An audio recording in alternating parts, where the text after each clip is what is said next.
जी हाँ, नमस्कार। मेरा नाम है अशोक और आप देखना शुरू कर चुके हैं हरियाणा ब्रेकिंग न्यूज़।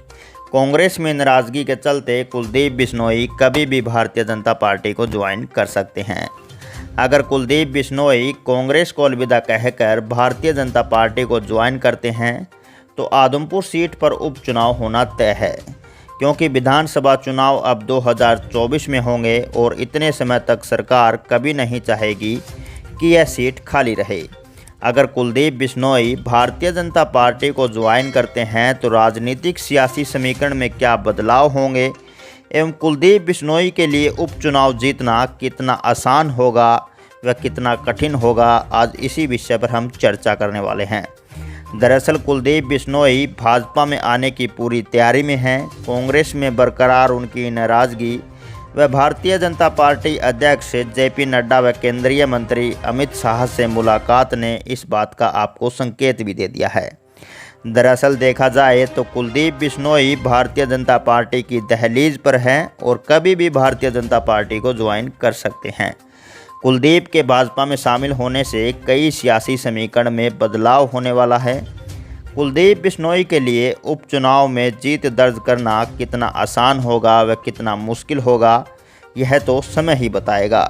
दरअसल देखा जाए तो जितना आसान काम यह लग रहा है, दरअसल उतना आसान काम यह है नहीं, क्योंकि काफ़ी ऐसे नेता हैं जो कुलदीप बिश्नोई की राह में रोड़ा बनने वाले हैं और ये नेता कतई भी नहीं चाहेंगे कि कुलदीप बिश्नोई भारतीय जनता पार्टी में शामिल हो, क्योंकि अगर कुलदीप बिश्नोई भारतीय जनता पार्टी में शामिल होते हैं तो उनके करियर को भारी नुकसान हो सकता है, क्योंकि ये नेता भी चाहते हैं कि भारतीय जनता पार्टी से उनको भविष्य में वहां से टिकट मिले। जैसे कि सोनाली फोगाट पहले ही आदमपुर को अपना कार्यक्षेत्र मान चुकी है।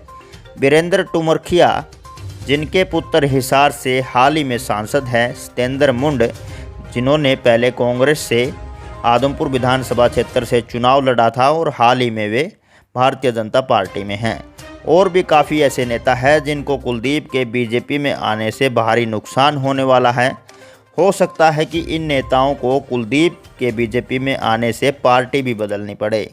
राज्यसभा चुनाव में क्रॉस वोटिंग करने पर कांग्रेस ने कुलदीप को कार्य समिति के सदस्य पद से हटा दिया था, लेकिन उनका विधायक पद अभी तक बरकरार है और ऐसा माना जा रहा है कि कुलदीप बिश्नोई राष्ट्रपति चुनाव के तुरंत बाद ही विधायक पद से इस्तीफा देकर बीजेपी में शामिल हो जाएंगे और आदमपुर विधानसभा सीट पर उपचुनाव होगा।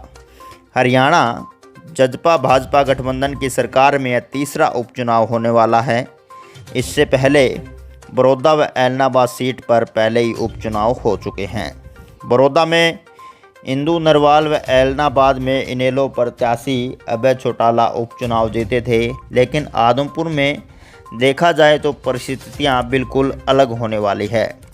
कुलदीप बिश्नोई स्वाभाविक रूप से भाजपा जजपा के साझे उम्मीदवार होंगे, परंतु कुलदीप के मुकाबले भाजपा की टिकट पर 2019 में चुनाव लड़ चुकी सोनाली फोगाट को मनाना बहुत ही मुश्किल काम होने वाला है। सोनाली फोगाट तो पहले ही सार्वजनिक मंचों पर कहती रहती है कि उन्हें आदमपुर से कोई अलग नहीं कर सकता। इनके अलावा देखा जाए तो उप मुख्यमंत्री दुष्यंत चौटाला को भी अपने हक में खड़ा करना कुलदीप बिश्नोई के लिए चुनौती भरा काम होगा। अब तक हिसार लोकसभा सीट पर कुलदीप बिश्नोई और दुष्यंत चौटाला आमने सामने आपने लड़ते देखे होंगे। अब भले ही दुष्यंत चौटाला गठबंधन धर्म निभाते हुए कुलदीप के लिए प्रचार करने को राजी हो जाए, लेकिन उनकी अंतर आत्मा कुलदीप के लिए धरातल पर काम करने को राजी हो जाएगी। यह एक बिल्कुल संदेहपूर्वक क्वेश्चन है। यही स्थिति वीरेंद्र सिंह डुमरखिया की है। हिसार लोकसभा सीट से वीरेंद्र सिंह के बेटे ब्रजेंद्र सिंह भाजपा की टिकट पर चुनाव जीते हैं।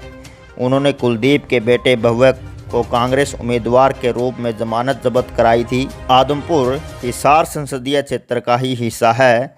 ऐसे में क्या वीरेंद्र सिंह का परिवार कुलदीप के लिए आदमपुर में काम करेगा, यह भी एक संदेहपूर्वक क्वेश्चन माना जा रहा है। और इसी के चलते भूपेंद्र हुड्डा भी आदमपुर की सीट जीतने के लिए अपनी पूरी ताकत झोंक देंगे, इसमें कोई शक नहीं है। वे कुलदीप को हराकर हाईकमान को यह संदेश देना चाहेंगे कि उन्होंने कुलदीप को अपने से अलग करके कोई भी गलती नहीं की है। और इसी तरह कुलदीप की भी कोशिश होगी कि वह चुनाव जीतकर यह साबित कर दे कि भजन लाल व कुलदीप के गढ़ की तरफ कोई आंख उठाकर भी नहीं देख सकता। वहीं भूपेंद्र हुड्डा कांग्रेस की ओर से जयप्रकाश को आदमपुर उपचुनाव में उतारने की तैयारी में हैं। जयप्रकाश को भूपेंद्र हुड्डा का बहुत ही करीबी बताया जाता है। जयप्रकाश 2009 में आदमपुर से कुलदीप के सामने चुनाव भी लड़ चुके हैं। उस समय आदमपुर में 1,05,356 वोट पोल हुई थी। तब हजंका उम्मीदवार कुलदीप बिश्नोई को 48,224 वोट और कांग्रेस उम्मीदवार जयप्रकाश को 42,209 वोट मिले थे। कुलदीप 2009 के चुनाव में 6,015 वोटों से जीते थे। इनेलो प्रत्याशी राजेश गोदारा को उस समय 8676 वोट मिले थे।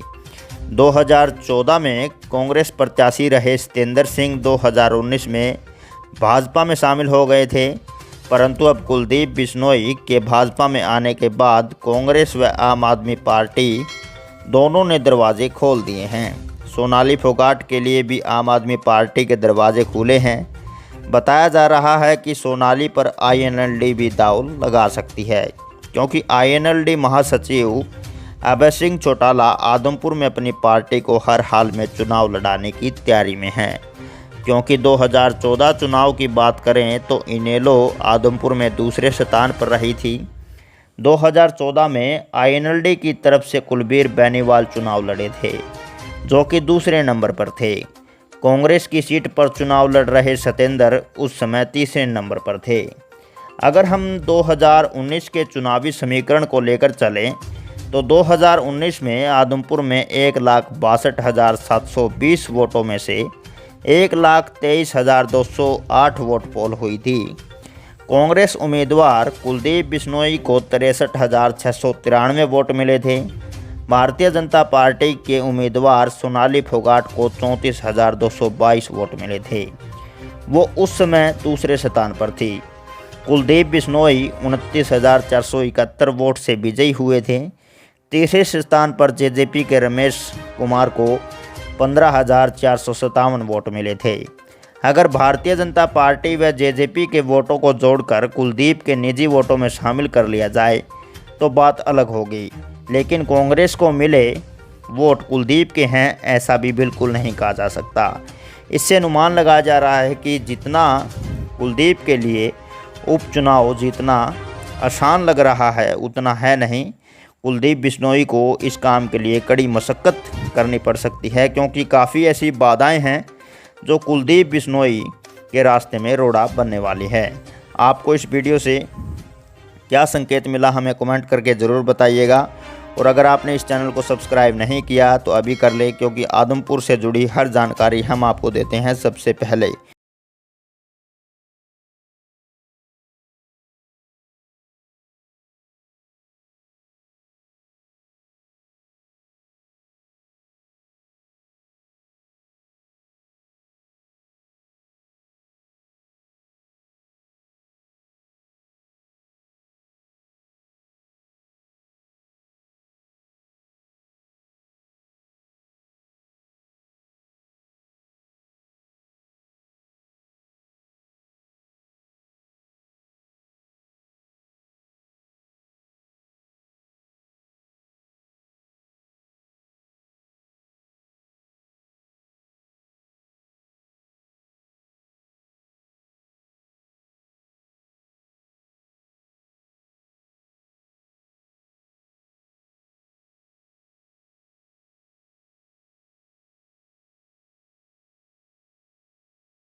क्योंकि